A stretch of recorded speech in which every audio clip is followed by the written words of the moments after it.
Hi ಎಲ್ಲರಿಗೂ ನಮಸ್ಕಾರ. Short story YouTube ಚಾನಲ್ಗೆ ಸ್ವಾಗತ.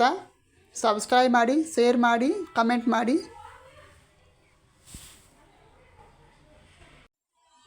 ರೈತ ಮತ್ತು ಅವನ 4 ಮಕ್ಕಳು.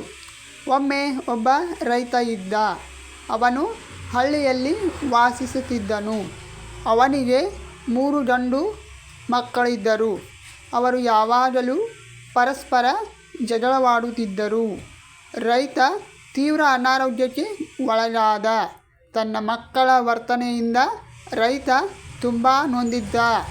ಒಂದು ದಿನ ರೈತನು ಮಕ್ಕಳ ಬಳಿ ಬಂದು ಕಟ್ಟು ಕಡ್ಡಿಗಳನ್ನು ತರಲು ಹೇಳಿದನು.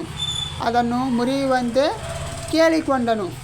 ಅವರು ತಮ್ಮ ಕೈಲಾದಷ್ಟು ಪ್ರಯತ್ನಿಸಿದರು, ಆದರೆ ಅವರಿಂದ ಮುರಿಯಲು ಸಾಧ್ಯವಾಗಲಿಲ್ಲ.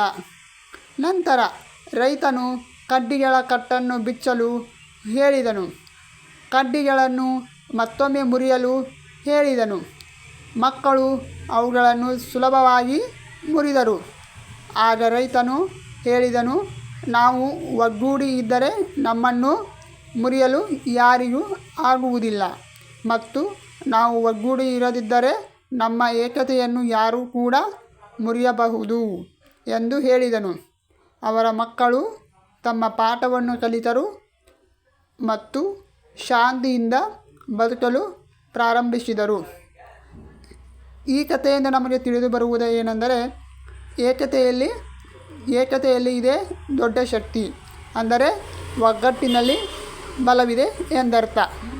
ಧನ್ಯವಾದಗಳು. ಕೂಡು ಕುಟುಂಬಗಳು ಪ್ರಾಚೀನ ಕಾಲದಲ್ಲಿ ತುಂಬ ಅನ್ಯೋನ್ಯವಾದ ಜೀವನವನ್ನು ಸಾಗಿಸುತ್ತಿದ್ದವು. ಆದರೆ ಇವತ್ತಿನ ಆಧುನಿಕ ಕಾಲದಲ್ಲಿ ವಿಭಕ್ತ ಕುಟುಂಬಗಳು ಹೆಚ್ಚಾಗುತ್ತಿವೆ. ಕೂಡಿ ಬಾಳಿದರೆ ಅದೇ ನಮ್ಮಲ್ಲಿ ಸ್ವರ್ಗ ಸುಖವಾಗುತ್ತದೆ.